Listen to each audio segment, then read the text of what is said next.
आप सभी को राधे राधे। पौष मास के कृष्ण पक्ष की एकादशी को सफला एकादशी के नाम से जाना जाता है।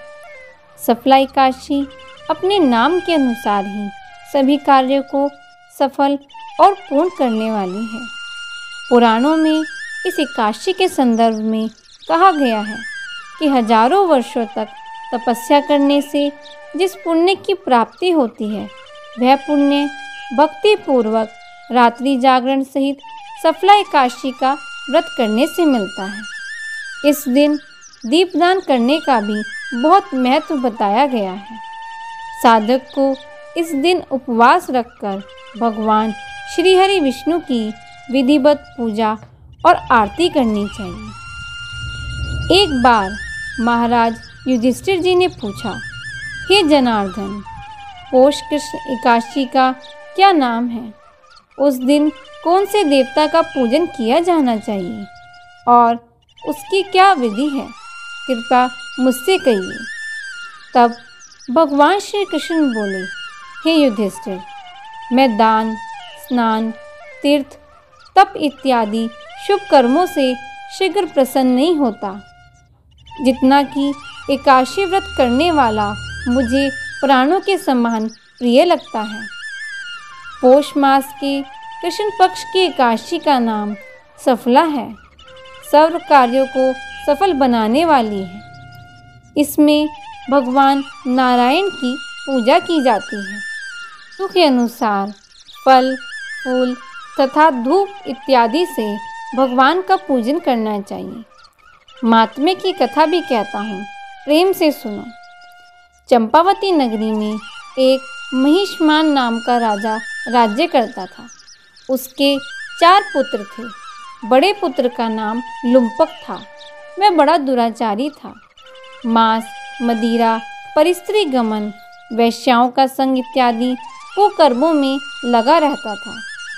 एक बार जब राजा को अपने पुत्र के इन कुकर्मों का पता लगा तो राजा ने अपने पुत्र को राज्य से निकाल दिया। वन में एक पीपल का वृक्ष था जो सभी देवताओं को बहुत प्रिय था। वह स्थल सभी देवताओं का क्रीड़ा स्थल भी था। ऐसे पतित पावन वृक्ष के सहारे लुम्पक भी रहने लगा, परंतु चाल फिर भी टेढ़ी ही रही। लुम्पक रात्रि में पिता के राज्य में चोरी करने चला जाता था।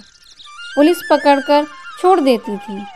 एक दिन पौष मास के कृष्ण पक्ष की दशमी को रात्रि को उसने लूट मार अत्याचार किया और पुलिस ने वस्त्र उतारकर वन को भेज दिया। बेचारा पीपल की शरण में आकर बैठ गया। इधर हेमगिरी पर्वत की पवन भी आ पहुंची। लुम्पक पापी के सब अंगों में गठिया रोग ने प्रवेश किया। हाथ पांव अकड़ गए। प्रातःकाल सूर्योदय होने के बाद कुछ दर्द कम हुआ, परंतु पेट का गम तो लगा हुआ था। आज लुम्पक जीवों को मारने में असमर्थ था और ना ही वृक्ष पर चढ़ने की शक्ति रखता था। गिरे हुए फलों को बीन लाया और पीपल की जड़ में रखकर कहने लगा कि हे प्रभु, इन फलों को आप ही भोग लगाइए। अब भूख हड़ताल करके मैं इस शरीर को छोड़ दूंगा। मेरे इस कष्ट भरे जीवन से तो मृत्यु भली है। ऐसा कहकर प्रभु के ध्यान में मगन हो गया। रात्रि भर नींद न आई। भजन कीर्तन प्रार्थना करता रहा, परंतु प्रभु ने उन फलों का भोग न लगाया। प्रातःकाल हुई तो एक दिव्य अश्व आकाश से उतरकर उसके सामने प्रकट हुआ और आकाशवाणी द्वारा भगवान नारायण जी कहने लगे, तुमने अनजाने से सफला एकादशी का व्रत किया है। उसके प्रभाव से तेरे समस्त पाप नष्ट हो गए। अग्नि को जानकर या अनजाने हाथ लगाओ तो हाथ जल जाता है। वैसे ही एकादशी भूल कर रखने से भी अपना प्रभाव दिखाती है। अब तुम इस घोड़े पर सवार होकर अपने पिता के पास जाओ, तुम्हें राज्य मिल जाएगा। सफला एकादशी सभी कार्यों को सफल करने वाली है। प्रभु की आज्ञा से लुम्पक पिता के पास आया।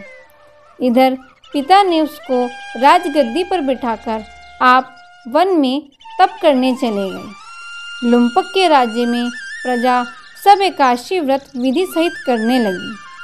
सफला एकादशी के महात्म्य को सुनने से अश्वमेघ यज्ञ का फल मिलता है। बोलिए वृंदावन बिहारी लाल की जय।